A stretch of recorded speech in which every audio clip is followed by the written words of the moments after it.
Most of us think of mindfulness as something that involves staying in the present moment, or more accurately, returning to the present moment as often as we can.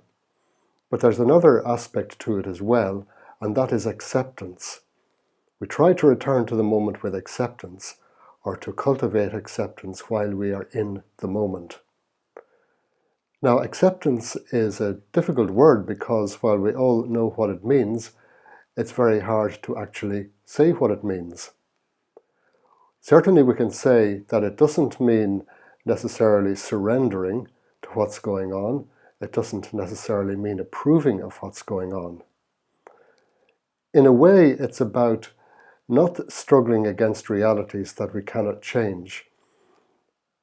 And that means that we tend to reserve our energies for things that we can change. That might be why people who are very good at acceptance very often are very good at bringing about change. Their energies are used in a more creative way.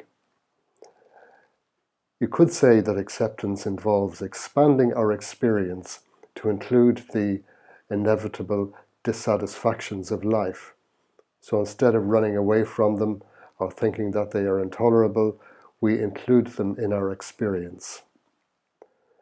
Now, a very simple example would be that right now where I am, it's a sunny day and I'd like it to stay that way because I want to go for a walk. But if it suddenly started to rain heavily, accepting that doesn't mean that I wouldn't switch it back to a sunny day if I could, but it does mean that I'm not going to waste time sitting here stewing about it, complaining about the rain and the weather and how my plans were ruined and so on and so forth. It's raining, I accept it. Now what do I do next?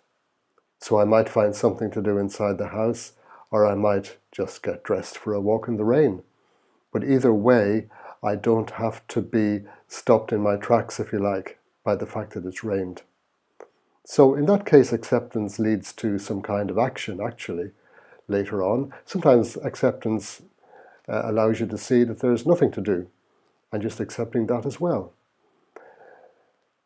We have to remember that life always has dissatisfying elements.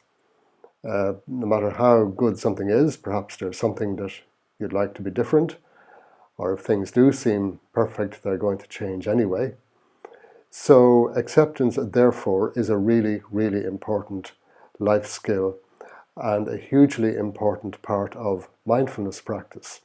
And if you practice acceptance, I think you will agree that it can bring quite a large degree of peace to your life. And also, I think you will agree that it is indeed the other half of mindfulness, maybe even the better half.